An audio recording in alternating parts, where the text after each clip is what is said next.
Hey, this is Corey from Wolfpack Woodcraft, and this is a series where you get to ask me a question, whether it's about camping, backpacking, hiking, bushcraft, woodcraft, survival, preparedness, whatever it is. Leave it in that comment section down below, and I will try to answer as many questions as I can. Also, make sure to subscribe and hit that little bell so that when I do make videos answering your guys' questions, you get notified and can get your answers right away. So with that being said, let's jump into today's question. So I told you this video was going to show up again, and today is the day that it shows up. If you don't know what I'm talking about, make sure to click on the subscribe button and that little bell, so make sure that you don't miss out on future insights I share with you on upcoming videos. But the reason this video is about this ferro rod is to prove that I do know how to start fire. I learned the hard way. I went through almost a whole ferro rod learning how to start fire. And the question that I get all the time is why I do not start fires in my videos. Like I said, I'm not going to have a fire. I'm going to stay warm through my clothes. I also have a jacket in the Jeep. Why do I go out on trips, overnighters, weekend trips without starting a single fire? Now, some of you asked this question a lot nicer than others, but the truth is that I go out and I specifically say I'm not starting any fires because I feel people put way too much emphasis on fire. I have heard way too many people say that they would love to go solo camping, they would love to go backpacking, but what if something happens and I can't get a fire started? Then don't start a fire. Like it shouldn't be that important. Now, I've said this time and time again, and I'm probably going to say it even more in the future, but when you're first getting started, you need to rely on your gear, okay? Your gear is what's going to keep you comfortable. Your gear is what's going to keep you safe. You need to have the proper gear or equipment to make sure that you are as comfortable as possible.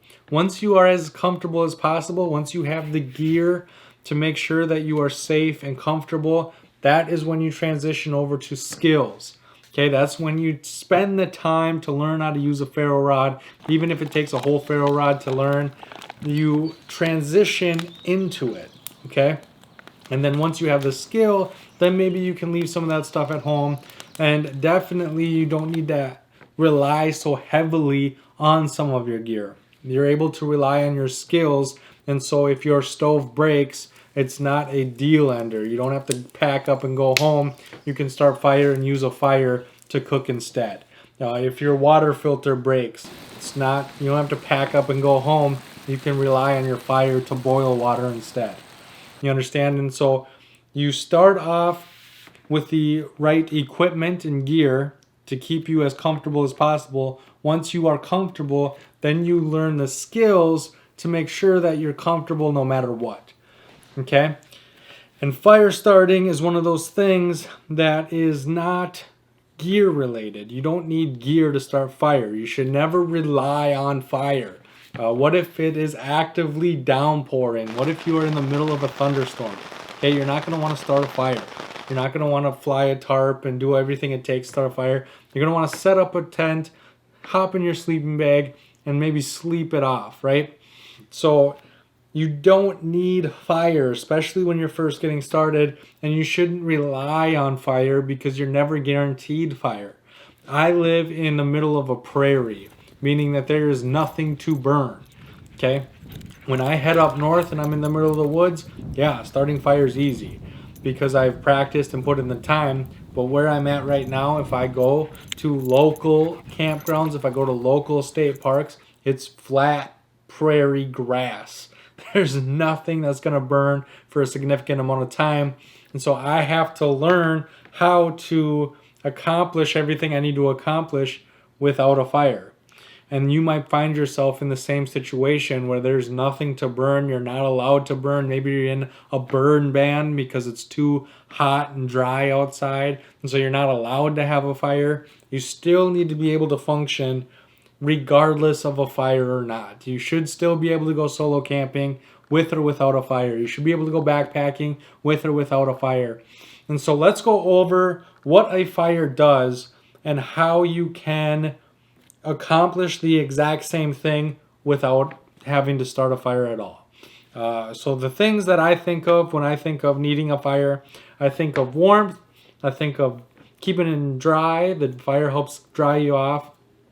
I think of mosquito repellent and bug repellent. I think of keeping predators away, and I think of cooking and boiling water. Okay, so those are the 6 things that I feel a fire will do for me personally. So let's talk about each one individually and figure it out. Okay, so the first one is staying warm. Now this is a piece of gear that I think everybody should carry with them on every single trip, because you never know how cold it's going to get at night. And what this is a packable down jacket. Okay, now they come in different shapes and sizes. I suggest getting one that's a little bit form-fitting. Okay, the reason that I want it form-fitting is because one, it's still going to keep you warm, but 2, the other thing that fire can do is keep you dry. And so what you need, again, a very small compact thing here, is either a poncho or a rain jacket. Now I really like this rain jacket, but the rain jacket needs to be big because you want your rain jacket to be able to fit over your puffy jacket. Okay, so this is going to keep you warm, this is going to keep you dry. You need to be able to wear both at the same time. And so the more form-fitting your puffy jacket is, the better your rain jacket's going to fit over the top of it. Okay?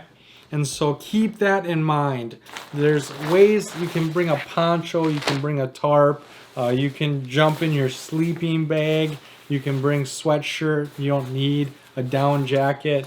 But staying warm and staying dry is a lot easier without a fire than I think with a fire. Because with a down jacket and a rain jacket, I can stay warm and dry and still do whatever I want to do. If I have a fire, I'm kind of stuck next to that fire. I can't really walk away from that fire, otherwise I lose all the warmth, right? So make sure that you have a jacket or something that you can use to stay warm in your pack or in your car or whatever it is that you brought with you camping. Make sure that you have a way of staying dry and warm inside. And again, it could be as simple as your tent and your sleeping bag, right? If the temperature drops, just wear your clothes to bed, right? Your tent's going to keep you dry. Everything inside your tent should be dry. Your sleeping bag's going to keep you warm, especially if you have all your clothes on. I have my wool sweater on. I have my wool hat on. And you're going to be able to be just as comfortable with or without a fire. All right, the next thing is light. Now this again is very simple. Flashlights, headlamps. There's a lot of ways you can light up your life. You don't need a fire for light. The fire also doesn't give off a lot of light unless you have a really super big fire. Your campfire, your standard campfire, isn't going to put off a lot of light. Not nearly as much as a flashlight or a headlamp will. And so again, these are things that you should have with you. At least a headlamp. You should at least have a headlamp with you. You should at least have a sweatshirt and some kind of rain jacket or poncho with you. And so again, staying warm, staying dry, and lighting up camp and lighting up things is way easier without a fire than it is with one. Again, with the skill, if your rain jacket has a big hole in it, the fire is going to help. If your sleeping bag or something isn't as warm as it should be, the fire is going to help.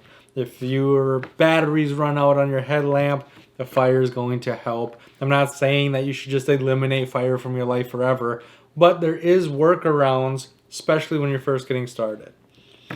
Next is bug protection. DEET. There's lots of bug sprays. There's lots of, you can get a head net, you can get bug protective clothing. There's a lot of ways you can prevent yourself from getting eaten alive by mosquitoes. There's a lot of ways of keeping ticks off you if you use permethrin. There's lots of ways of keeping bugs away. You don't need a fire. And again, all this stuff goes with you, okay?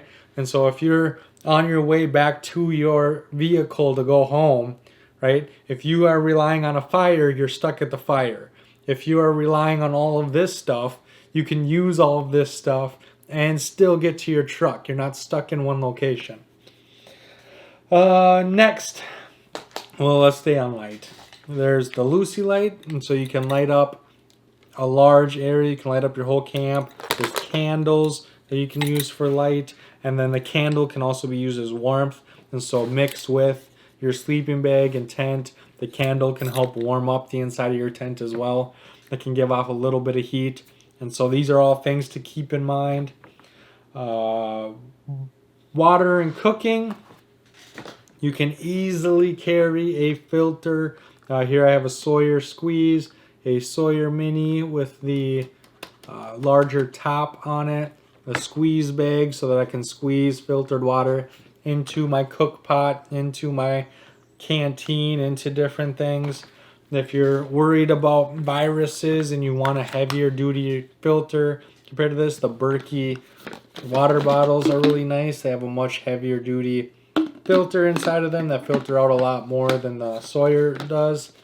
And so you can easily filter water for drinking. You don't have to boil it to make it consumable. You can simply just filter water.